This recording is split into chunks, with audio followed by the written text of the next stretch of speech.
กูเวียดกินข้าวเจ้า กินนั่นก็เป็นนะ ปลาเต็นนะ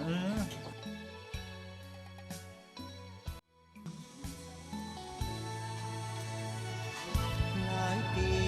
จากไปคิดฮอดบ่หายน้องสาวจูซ้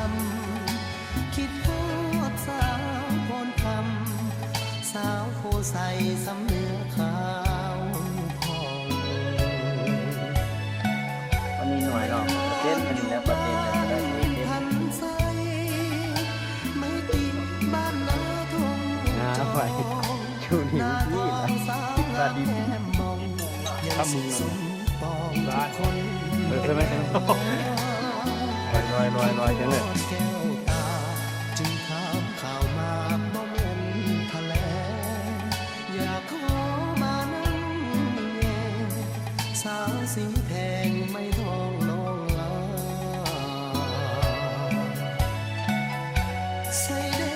สาวบ้านดีสุดอย่าให้อายทุกซอกหน้าดาวเวียงนัดกันเทื่อหน้าจะมาเยี่ยมยามแวะกินข้าวงานบ้านนาลิวอยู่สองสงเลียบฝั่งน้ำซ้ำเห็นสาวลงอาบน้ำใต้ฟ้าสีขาวยามบ่ายจนส่งอีกคำน้ำซ้ำน้องยังบิดน้ำใส่ให้สาวทาดเมืองพัดทงมาใส่อย่าลืมเมื่ออา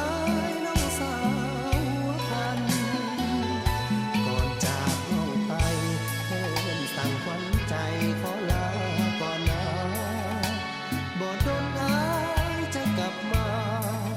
หน้าสะกามอย่าลืมคำมันสาว